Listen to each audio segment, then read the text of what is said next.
Assalamualaikum, dalam salam sejahtera. Saya Dr. Muhammad Fauzi Kamaruddin. Di sini saya ingin membincangkan isu salah faham tentang vaksin dan kenapa sebahagian masyarakat kita menolaknya. Walaupun pada umumnya golongan yang menolak vaksin adalah kecil, tetapi terdapat trend peningkatan beberapa tahun kebelakangan ini akibat dari perkembangan media sosial di mana maklumat boleh disampaikan dengan bebas dan mudah, sama ada benar atau salah. Ini mengakibatkan trend peningkatan penyakit berjangkit seperti measles juga meningkat selari dengan peningkatan jumlah anti-vaksin masa kini. Pelbagai alasan diberikan oleh sebahagian kecil ibu bapa yang menolak anak mereka dari diberi vaksin, seperti gambar rajah yang saya akan bincangkan satu persatu. Isu utama yang selalu dibangkitkan di kalangan umat Islam di negara kita ialah terdapat unsur khinzir dalam pembuatan vaksin. Tidak dinafikan ada vaksin di pasaran yang menggunakan enzim tripsin bersumberkan khinzir dalam salah satu proses pembuatan vaksin mereka.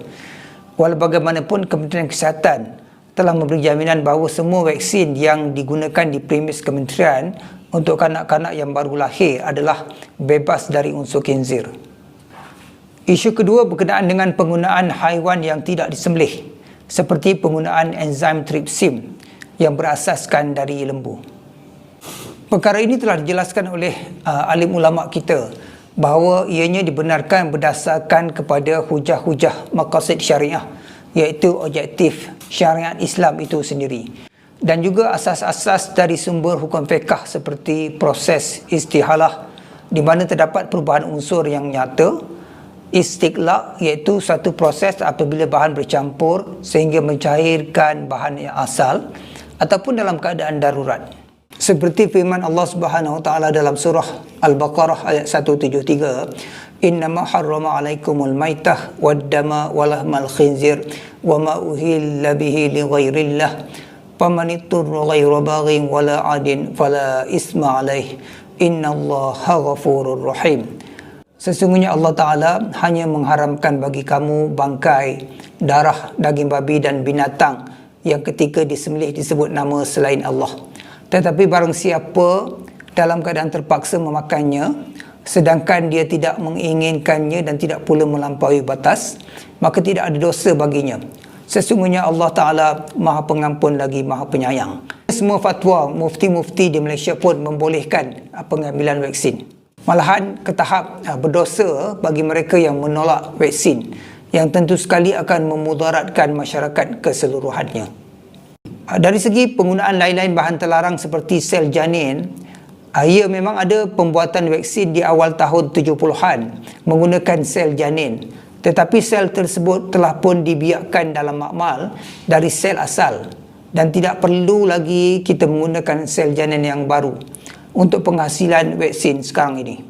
Ada juga masyarakat yang ragu tentang kandungan aluminium yang terdapat dalam setengah vaksin.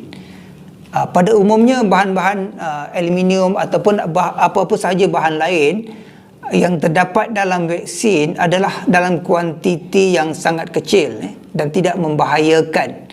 Malah dalam makanan kita secara semula jadi pun ataupun melalui proses industri, bahan tersebut mengandungi dalam jumlah kandungan yang lebih tinggi dari apa yang terdapat dalam vaksin.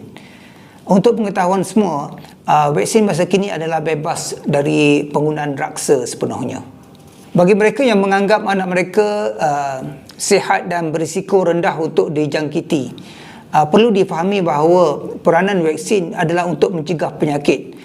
Dan ada sebahagian kita yang tidak boleh menerima vaksin ataupun tidak berkesan untuk membina antibody dari pengambilan vaksin.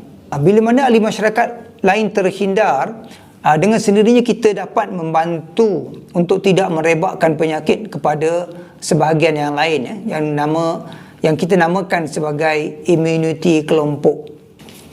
Ini sesuai dengan firman Allah Subhanahu Wa Taala, man qatala nafsan bi ghairi nafs aw fasadin fil ard faka'annama qatalan nasa jami'a wa man ahyaha faka'annama ahyan nasa jami'a.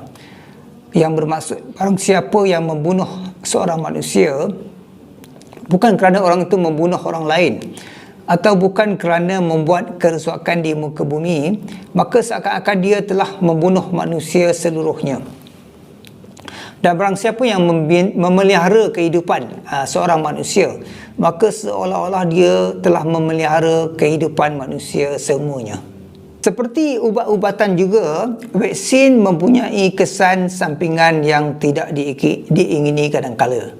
Kesan sampingan ini biasanya ringan dan tidak memudaratkan seperti demam, kemerahan ataupun bengkak di tempat suntikan yang biasanya tidak memerlukan apa-apa rawatan lanjut. Sebenarnya vaksin tidak menyebabkan eczema. Ada juga ibu bapa yang menganggap eczema anak mereka kerana vaksin. Sebenarnya eczema adalah disebabkan oleh benda asing seperti dari pemakanan ataupun persekitaran kita. Dan dos vaksin yang diberi kepada kanak-kanak adalah sangat sedikit berbanding dengan kalau kita ambil makanan yang dimakan setiap hari misalnya yang selalu dikatakan penyebab kepada eczema adalah kalau kita memberikan anak kita minum susu lembu yang sepatutnya diberikan susu ibu. Benarkah vaksin menyebabkan autism? Sebenarnya autism berpunca dari pelbagai sebab, antaranya genetik, dan tidak ada bukti saintifik yang menunjukkan bahawa autism disebabkan oleh vaksin. Berkenaan dengan isu perubatan alternatif seperti homeopati atau pemakanan sunnah sebagai pengganti vaksin. Dari kenyataan Haji Zainal Azmi sendiri, iaitu beliau merupakan Presiden Persatuan Homeopati Malaysia, beliau sendiri menafikan wujudnya apa yang dinamakan sebagai homeopati vaksin. Sementara bagi mereka yang mendakwa amalan pemakanan sunnah sebagai suatu alternatif kepada vaksin, Nabi SAW sendiri pun baginda mengamalkan pengambilan makanan yang baik-baik dan baginda pada masa yang sama menyuruh kita semua untuk berubat, sebagaimana hadis yang beliau menyebutkan tentang bahawa sesungguhnya Allah Subhanahu Wa Taala telah menurunkan penyakit dan menurunkan ubat serta menyediakan ubat bagi setiap penyakit. Maka berubatlah dan janganlah kamu berubat dengan sesuatu yang haram. Percaya kepada pelbagai teori konspirasi yang tersebar meluas di internet dan media sosial juga merupakan punca utama kepada sebahagian ibu bapa yang menolak pengambilan vaksin. Sebenarnya sejak zaman dahulu lagi telah wujud pelbagai teori-teori yang membuat pelbagai dakwaan palsu, sama ada di timur maupun barat. Kalau di kalangan umat Islam, agenda Yahudi di antaranya yang terkenal.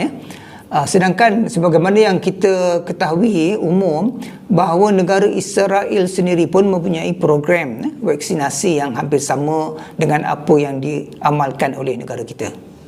Sekian penerangan yang dapat saya sampaikan. Semoga mereka yang masih ragu-ragu akan mengambil vaksin semula demi keselamatan anak sendiri dan masyarakat amnya.